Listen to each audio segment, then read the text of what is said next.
Hi, my name is Cheryl, and I plan to, for a while, launch my YouTube channel. I've actually been on YouTube quite a bit doing different topics, so this will be a multifaceted channel. But I want to kick it off with a discussion about the recent coronavirus scare, and now it's being called a pandemic.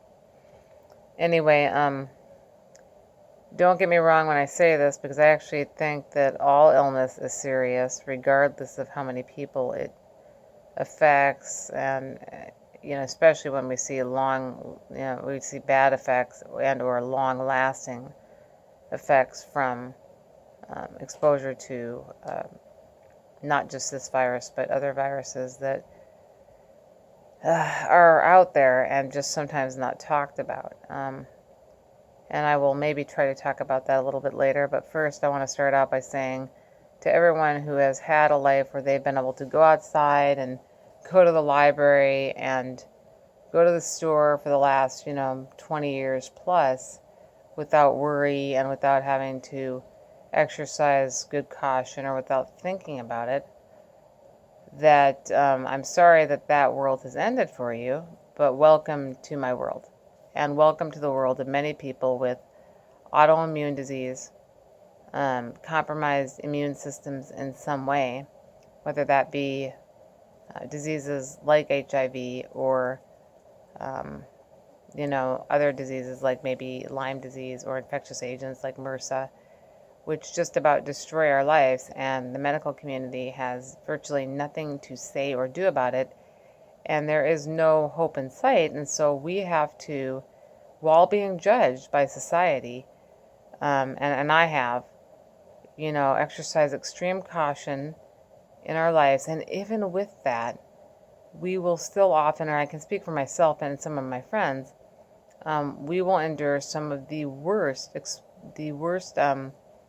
viruses and even bacterial infections because people, and also enteroviruses, because people haven't needed to take precautions or they don't feel they do. I actually think a good bit of the public does wash their hands and is concerned, but a good bit isn't enough. What is a good bit? Like 20%? I mean, it's simply not enough. I found a writing of mine from back in about 2013 or 2014, and I would read parts of it, but I almost want to do it in the next video. So you could tell that probably since about 2000, well, actually, really after my kids were born in 2000, I started exercising a whole lot of precautions. But I've always been the type to be careful about drinking after people's drinks and sharing stuff. But since 2003 or 4, I have had to have a stepped up protocol for my house. And for that protocol, I'm just going to describe it first. So what it entailed was when stuff came into the house, I would clean it off, something that's been recommended by some people.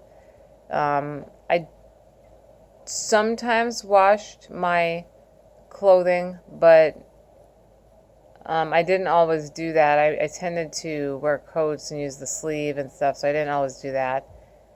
But I would wear gloves to protect from touching surfaces. Sometimes even the type that surgeons wear, minimally. And when I felt I was in high risk areas, and I would wash my hands and scrub them for 30 seconds, and then rinse them under water for another 30 seconds at what only I can describe as insane temperatures that most people would not wash their hands at. And, then if I were sick, and not just for myself, I would stay home. So in 2009, when we had the H1N1 outbreak, which was also pandemic, it was said to be pandemic, sorry, I got distracted, but I got very, very ill with something, and I didn't know what it was. And instead of going in, I weathered it out in my house and quarantined myself. Even when my doctors said that I could come in a separate door and they would step up sanitation, I told them that, and I had fluid in my lungs, and like, I think it's called pleurisy, and it hurt really bad, and it was the beginning of a very difficult time for me. And I still wouldn't go into the doctor. I called, like, nurses' lines, and they told me to stay hydrated and stuff. I mean, it was just hideous. And at the end of it, it went away. But at the end of it, it kicked off what was 3 years of being housebound. And even some of my family members that lived with me, at least I felt this way, except for, I'm not going to say which ones did and which ones didn't, but I felt like I was being kind of a nag when I would ask for people to wash their hands properly. Although I have to give my family credit for most of the time washing their hands, it just wasn't the way that I did. And since I was the one most susceptible, that's what mattered. And as you can see now, in today's world, everybody is worried. And the reason that they're worried is because this could now affect everyone. And now wearing masks is okay. Now you should cover your cough. And if you don't, everyone looks at you like you are a cyborg, or you are some sort of alien, or a potential threat, especially if your skin is a little bit dark.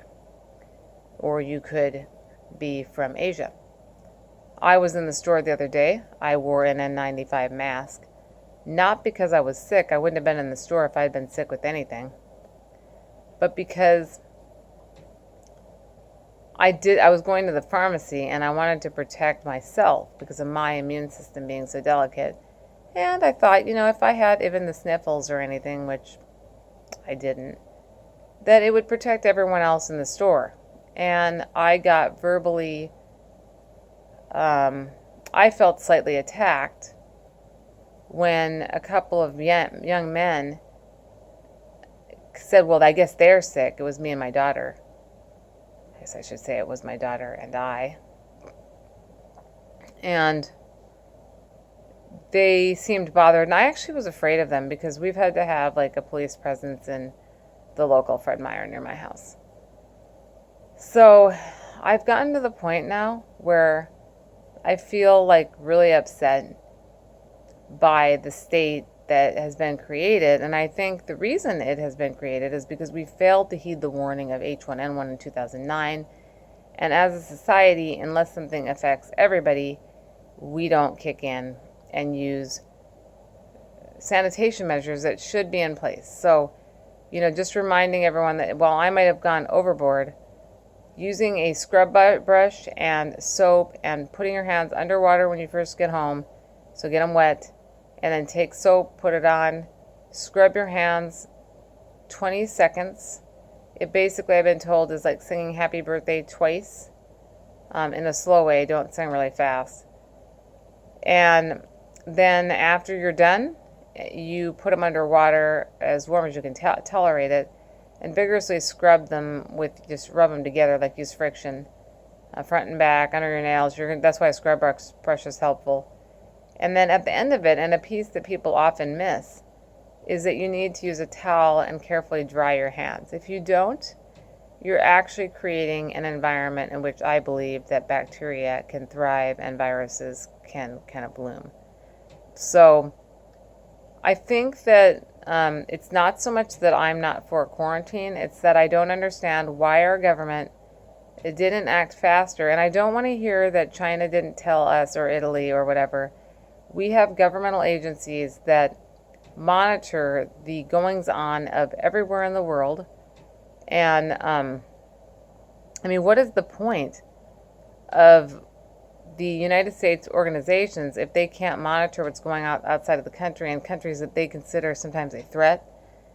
I'm not saying China's a threat. I don't know much about China at all. I'm not going to say anything about China one way or another. Nor am I going to say anything about people in the United States who are Chinese, even if they're from China or if they're descendants.